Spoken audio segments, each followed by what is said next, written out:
ജലീലെ ഈ എപ്പ എയർപോർട്ടിൽ ഇറങ്ങിയത്? ഞാൻ ഉച്ചക്ക് 2 മണിക്ക് ഇറങ്ങിയിരുന്നു. അല്ല എന്നിട്ട് എവിടെ ഇത്രയും നേരം? ഞാൻ അവിടെ ഇരിക്കുന്നു.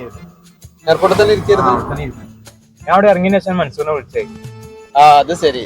ഞങ്ങള് രണ്ടാളും കൂടി ഒരു സ്ഥലം വരെ പോയി എന്നിട്ട് അവിടെ ഇരിക്കായിരുന്നു. അപ്പോഴാ എന്റെ ഫോൺ വന്നത്. അപ്പൊ ഞങ്ങൾ രണ്ടാളും കൂടി ഇങ്ങനെ പോന്നതാണ്. അല്ല ഈ വരുമ്പോ വീട്ടിൽ പറഞ്ഞിട്ടില്ലേ? ഇല്ല, ഞാൻ വീട്ടിൽ പറഞ്ഞിട്ടില്ല. ഞാൻ വീട്ടുകാർക്ക് സസ്പെൻസ് എന്താണ് കേസുള്ളത്. ഓഹോ, വല്ലാത്തൊരു പണിയാണല്ലോ. ഇനിയിപ്പോ വല്ല പരിക്ക് ഇന്നേരം കേസില്ല. നല്ല പണി തന്നെ. കൊറേ കാലത്തിന് ശേഷം വരല്ലേ, കോഴിക്കോട് സസ്പെൻസ് ആയിക്കോട്ടെ. തരക്കേടില്ല എന്റെ പരിപാടി. പക്ഷെ നല്ല കള്ളന്മാരുള്ള സമയട്ടാ. ശ്രദ്ധിച്ചോണ്ടി, തല്ല് കിട്ടാൻ നോക്കിക്കോണ്ടി. ഒന്നും കുഴപ്പമില്ല, ഞാൻ ഏറ്റ് അവിടെ വീടിന് മുമ്പ് അവിടെ ഇറക്കി തന്നാ. ആയിക്കോട്ടെ. വണ്ടിയുടെ ബൈക്ക് നിർത്തിയാൽ മതി. സാധനങ്ങളൊക്കെ വണ്ടി നോട്ടാ. നാളെ രാവിലെ അടുത്തോണ്ട് ഞാൻ നേരെ എന്ത് ചെയ്യുന്നു, അടുക്കളന്റെ ഭാഗത്തോട് നേരെ കേട്ടില്ല. അതാണ് എന്റെ പരിപാടിയില്ലേ. തരക്കേടില്ലല്ലോ. അതല്ല, ഈ ബാഗിനെ കൊണ്ടുവന്നിട്ടുള്ളൂ. വേറെ ഒരു സാധനം ലഗേജ് ആയിട്ടൊന്നും കൊടുത്തിട്ടൊന്നുമില്ല. ലഗേജ് ഒക്കെ വരുന്നുണ്ട്. ലഗേജ് ഒക്കെ പാർസലാണ് വരും. ഞാൻ പിന്നെ പെട്ടെന്ന് 10 ദിവസം ലീവും കിട്ടി, ടിക്കറ്റ് കിട്ടി. അപ്പൊ ഞാൻ പെട്ടെന്ന് പോകും. ജലീലേ, എനിക്ക് ഇറങ്ങുന്ന സ്ഥലത്തിയല്ലോ. ഇവിടെ നിർത്തണ്ട്. ആയിക്കോട്ടെ, നിർത്താൻ സൂറേ.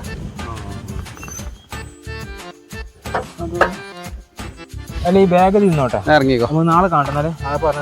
ആയിക്കോട്ടെ, ബാഗില് ഞാൻ നോക്കി പോയിക്കട്ടെ ഏതായാലും. അപ്പൊ എന്നാ രാവിലെ കാണാം.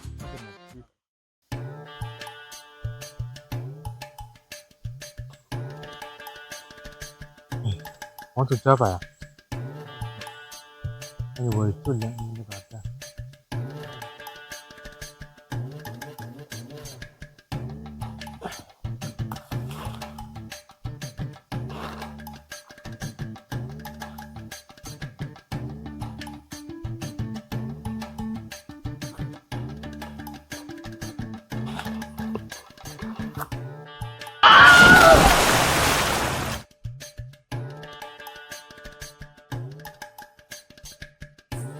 എന്തപ്പോ ഒരു ഒച്ചപ്പാട്? കിണറ്റില് വല്ലതും ചാടിയാ? ആ കിണറ്റിൽ എന്തേ ജന്തുക്കള് ചാടിയിട്ടുണ്ടാവും. എത്ര പോരെ ദിവസമായി നിങ്ങളോട് പറയൽ തുടങ്ങിയിട്ട്. അതിനൊരു ആൾമറ കെട്ടിച്ചാടിന്ന്. നിങ്ങളൊന്ന് അങ്ങോട്ട് പോയോ കാണി മനസ്സാ? ഏതായാലും ഞാനൊന്ന് പോയി നോക്കട്ടെ. എന്തപ്പോ ചാടി? എടിയാ വാലെടുക്കടി, ഞാൻ നോക്കട്ടെ. കള്ളന്മാരൊക്കെ ഉള്ളതാണ്.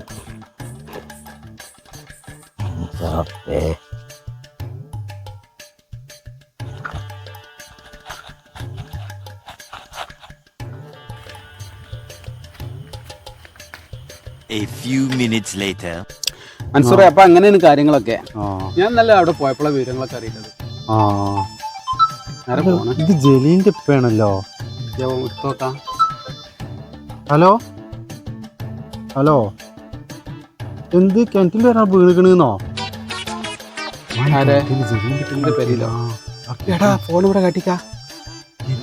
പോയതല്ലേ വളരെ സത്യമാക്കി കിണറ്റിൽ വീണാ. ആ സ്വാദ് കിണറ്റിലെ ചിലപ്പോ അതാവൂട്ടാ. ഹലോ, നിങ്ങളെ കിണറ്റിലോ? അതെ, നിങ്ങൾ കാര്യം ചെയ്യും. ഇപ്പൊ തൽക്കാലം അറിയിക്കലേ. ഞങ്ങളിപ്പോ വരാം കേട്ടാ. നമ്മൾ പോയി വെക്കാം. വണ്ടി എടുക്കണോ? വണ്ടി എടുക്കണ്ട, വണ്ടി ഇവിടെ നോട്ടെ. പോണട്ടെ, എന്ന് പോണം. നമ്മൾ ഇതിൽ കൂടിയാണ് ചാടി കിടന്ന് പോകല്ലേ. അല്ല എവിടെ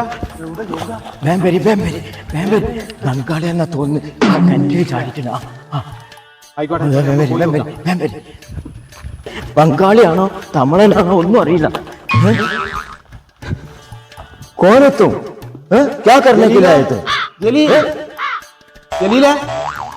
എന്റെ ചെങ്ങന്മാരെ, ഇവിടെ ഇങ്ങനെ ഒരു കിണറ് കളിച്ച വിവരങ്ങൾക്ക് എന്നോടൊന്നും പറഞ്ഞൂടെ അറിയില്ലേ? ജലീല അവിടെ പൊടിച്ചു നിൽക്കട്ടാ. നിങ്ങൾ അറിയുന്ന കള്ളന്മാരെ കള്ളന്മാരെ ഇന്റെ ജലീൽ എങ്ങനെ വരില്ല? ഇന്റെ ജലീൽ ഗൾഫിലല്ലേ? അതൊക്കെ പറഞ്ഞുതരാം. എന്ത് പറഞ്ഞുതരാം? നമ്മളിപ്പോ കേറ്റുള്ള പരിപാടി വെക്കാം. ഒരു കയറിട്ട് എന്ത് കേറ്റൻ? എന്ത് പറഞ്ഞുതരാം? നിങ്ങൾ പറഞ്ഞത് നിങ്ങളെ മോൻ ജലീലാണ്. അങ്ങക്ക് മനസ്സിലാവും. പറഞ്ഞുതരാം.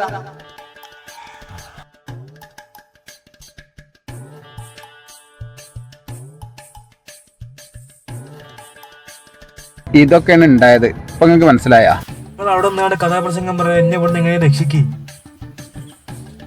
A few hours later. കുഞ്ഞാക്ക, അതെ, ആ ജലീല് ഗൾഫിൽ നിന്ന് വന്നിക്കിടെന്ന് പറഞ്ഞിട്ട് അവിടെ വരെ ഒന്ന് പോണം. എന്താ പെണ്ണുങ്ങൾ ആശുപത്രി കൊണ്ടുപോകണം. അവിടെ പോയാലേ 500 തടി. എന്തിനാ പണിയൊക്കെ? അതിപ്പോ കൊല്ലത്തിലുള്ളതാണ്. 8ാം മാസം അയക്കണേ. ഞാൻ ഹോസ്പിറ്റലിൽ പോവാനാണ്. അപ്പൊ എന്റെ പെണ്ണല്ലേ കല്യാണം വെച്ചേ? ഈ എത്രാമതിയോടോ? അതിപ്പോ 8ആണോ? 11ാമത്താണ്. എന്നാ ഞാനോട് പോയോക്കട്ടെ. ഇപ്പൊ ആ പോക്ക് പോയിട്ട് കാര്യമില്ല. ആ കേജി കൂടെ അതൊക്കെയുണ്ട്. അല്ല, ഇയാളെന്താണ് പറയണത്? കിണറ്റിൽ കൂടി വരിക, കോയിലിൽ കൂടി പൈസ വരുന്നൊക്കെ പറഞ്ഞേക്കാം. കിണറ്റിൽ കൂടി എങ്ങനെ മനസ്സിലായി? കുഞ്ഞാക്ക അവിടെ നിൽക്കേ. എന്താ അല്ല കുഞ്ഞാക്ക, എങ്ങനെ കിണറ്റിൽ കൂടി ആള് വരിക? അന്ന് രാത്രി ഗൾഫിൽ നിന്ന് പറയാതെ വന്ന് വഴക്കോട്ട് ഇതേ കയറി കളിച്ചിട്ടുണ്ട്. അതീ ചാടി. വല്ലാത്തൊരു പുതുമ. അവൻക്ക് എന്നിട്ട് എന്തേലും പറ്റിയിക്കണ? ഓൻ ഹോസ്പിറ്റലിൽ കൊണ്ടായി. എന്റെ 500 കയറിയല്ല. കുഞ്ഞാക്ക ഇങ്ങോട്ട് പോയിക്കോളി. ഇനി ആരെയും ഗൾഫിൽ നിന്ന് പുതിയ ആളുണ്ടാകുന്ന നോക്കട്ടെ. എന്നാ വേറെ ആരെയും ഒന്നൊക്കെ പോയി നോക്ക്. കുറെ കുട്ടികളുണ്ടാക്കാൻ പഠിച്ചിട്ടുള്ളൂ. പണിക്കും പോകൂല. ആരെയും ഗൾഫിൽ നിന്ന് വന്നിട്ടുണ്ടായിട്ട് അത് തിരഞ്ഞെടുക്കുകയാണ്.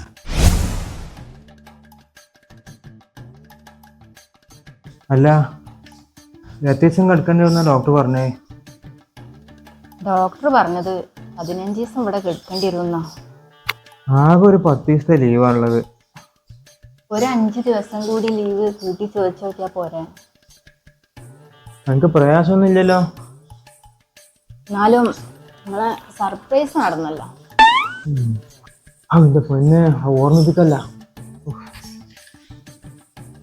ഗൾഫിൽ നിന്ന് ഇതുപോലെ സർപ്രൈസ് ആയി വരുന്നവർക്കൊക്കെ ഇതൊരു പാടാവട്ടെ.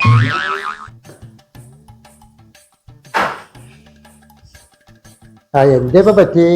ഇരിക്കി. അതൊരു സർപ്രൈസ് ആണ്. ഓരോരോ പുതിയ പുതിയ അസുഖങ്ങളെ. അല്ല, നിങ്ങളെന്താ ഇവിടെ? ഞാൻ എന്റെ കുട്ടിയോട് അടുപ്പിച്ചാണ്. അപ്പൊ നിങ്ങൾ ഇവിടെ അറിഞ്ഞപ്പോഴേ നിങ്ങളൊന്ന് കാണാൻ വേണ്ടി വന്നാണ്. സർപ്രൈസ് ആയിട്ട് ഇങ്ങനെ പോവാണല്ലേ? പോയതല്ല, വന്നതാണ്. എന്താ ഞാനേ പോയിട്ട് വരാം. കിട്ടണത് കിട്ടുമ്പോഴേ തോന്നണ്ടേ തോന്നുള്ളൂ. ഒന്നും വേണ്ടിണ്ടായിരുന്നില്ലേ? ആകെ ഒരു 10 ദിവസത്തെ ലീവിന് വന്നിട്ട് 15 ദിവസം ഇവിടെ തന്നെ കിടക്കേണ്ടി വന്നു. ഞാൻ ഡെയിലി 2 നേരം വിളിക്കണല്ല. എനിക്കൊന്ന് പറഞ്ഞൂടെ അവിടെ കിണറ് കളിച്ച വിവരം? അത് സർപ്രൈസും കൂട്ടിമുട്ടിയപ്പോണ്ടായ ഒരു സ്ഫോടനം എന്ന് കരുതിയാൽ മതി. എന്റെ ആ മോനെ വെച്ചുള്ള സംസാരം എന്റെ പരിഭവം മാറ്റില്ലാന്ന് തോന്നണേ. പിന്നെ എന്റെ കൂടെ കാക്കുള്ളതുകൊണ്ട് പിന്നെ എനിക്കൊരു സമാധാനം. ഏത് കാക്ക? നിങ്ങൾ ബേജാറാണ്ട. നിങ്ങൾ വിചാരിച്ച കാക്കല്ല ഞാൻ പറഞ്ഞത്. ആലിപ്പഴം പഴുത്തപ്പോ വാഴപ്പുണ്ണ് വന്ന ഒരു കാക്കല്ലേ, അതായത് കാക്കച്ചി, ആ കാക്കയാണ് ഞാൻ പറഞ്ഞത്. ആ കാക്കയും ഞാനും ഇപ്പൊ ഒരുപോലെയാണ്. അതാ ഞാൻ പറഞ്ഞത്. നിങ്ങൾ മിണ്ടാതെ അവിടെ കിടന്നോളി.